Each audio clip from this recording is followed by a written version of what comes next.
9 to 10:30.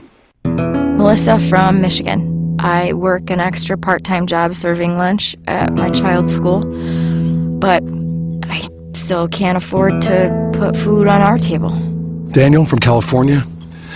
Choosing whether to pay the rent or pay to fix the car to get to work doesn't leave us with much at all. Now we can't even pay for meals. Hunger is a story we can end. End it at feedingamerica.org. Brought to you by Feeding America and the Ad Council.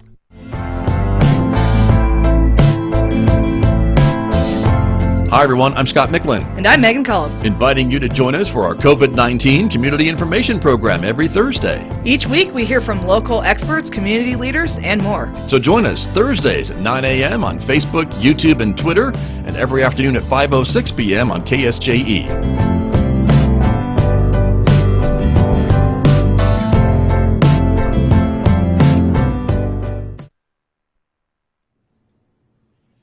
Wednesday morning here on KSJE, and it's time to take our weekly trip to the Encouragement Lab. Joining us from the lab this morning, of course, there he is, Dr. Mike Hattabaugh. Good morning. Good morning, Scott. Thank you for joining us. And so this week we are continuing to kind of talk with you about things that you have learned in this last 21 years of the new millennium, correct? Yeah, I started back before the new year began. I started this list of, I started to realize, wow, there's some kind of things that I've learned, some baseline ideas that I've learned about people over the last 20 years of my adult life. And I'm like, boy, these are things that we ought to start to recognize that just are basic truths and in who we are. And it's what I found to be true. You may not, but listeners may not, but that's okay. It's one things that I've found to be true. And they've stirred up a few conversations. I got an email just last week from a listener who was like, at first I was going to argue against you, and then I thought about it more, and now you got me thinking about my own experience. So, well, and that's kind of why we do this, isn't it? To get folks to maybe rethink some things in their lives. And so this week it's no different, right? We're talking about evil and maybe how it's disguised sometimes. All the time? Exactly. So yeah, this is one that I hope causes some listeners to think about this. Is evil, so here's the truth, is that evil is often disguised as righteousness. Okay. Let that sink in just a little bit with everybody, but let's go ahead and maybe explain a little bit more about what you mean by that. Well, so we often think that evil is going to be easy to spot, the guy with the horns and the flames coming out, and he's going to be, smiting people left and right. But oftentimes it's disguised as a righteous behavior. We need to do this for your own sake.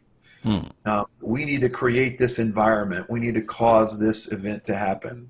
And again, history is just littered with this where, supposed good behaviors were started because of some platitude of goodness, and they actually led to evil and destruction. And I would boil that down and synthesize that down even to on a micro scale of sometimes our own friends think, oh, I'm here to help you, but actually it's kind of an evil behavior. Interesting. Well, I was going to ask you about that. I mean, could that be interpreted as trying to be well-intentioned but really goes south? Yeah, and I think oftentimes, and let me just kind of round off the corners here a little bit, is I think sometimes I say evil, and sometimes it truly is evil, but I think sometimes our good intentions end up hurting people in ways that we didn't even think about. So let me give you a common example. Sure. Is, the studies that they've said about social media is the problem with social media is not that people post things that we disagree with. We can handle that. We're used to handling that. Now, sometimes the ugly behavior, that's obvious to see, right? It's like, I've had people get on my social media accounts and just say really inappropriate things, and I've learned just to unfollow. You can't say that ever. Right. But here's an example: is that they say that actually the most harmful things that we're posting on social media are our successes. Right. Look at me, look at my selfie, look at my accomplishment. Here's one I had a discussion with somebody recently. Is I told somebody, what, when you're able to get your vaccine, don't go on social media and post this kind of I'm a hero, I got my vaccine post. This is a great example. Right. Is that looks like righteousness, right? Look, I'm doing the right thing. I got my vaccine. Because until recently, and I think now we can kind of talk about this because all of a sudden I see lots more people getting their vaccines.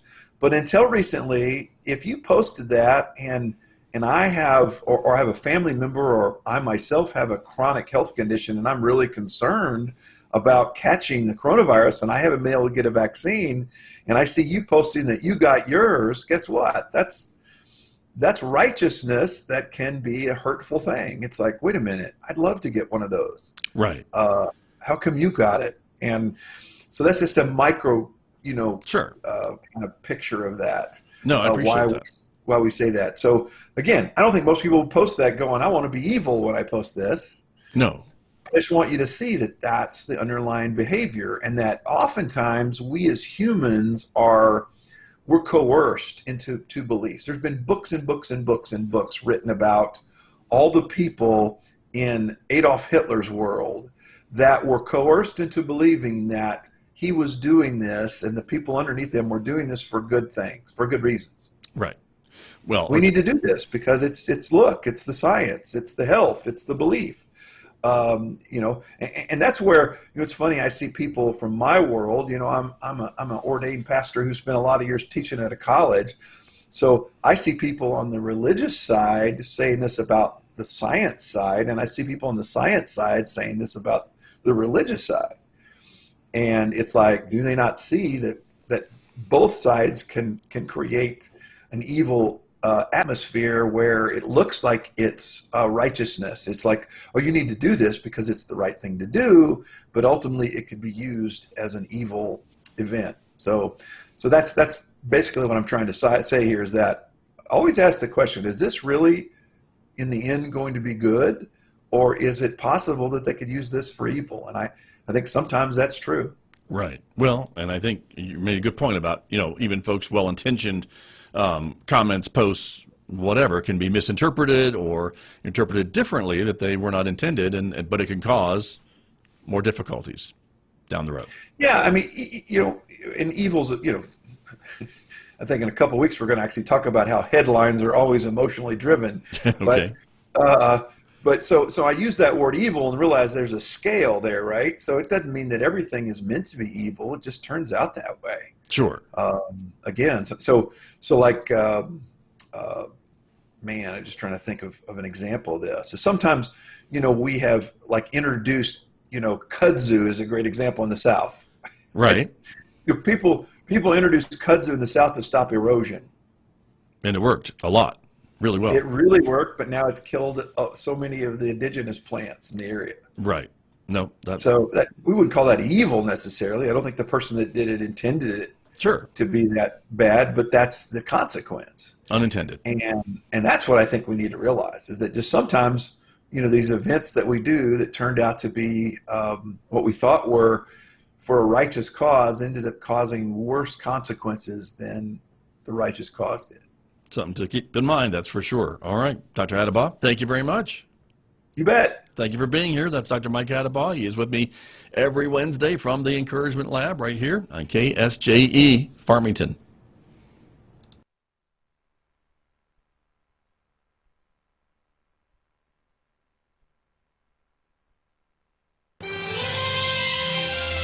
In 1854, the Know Nothing Party, riding a wave of anti-immigrant prejudice, rolled up the second-best American third-party showing. A Moment in Time with Dan Roberts.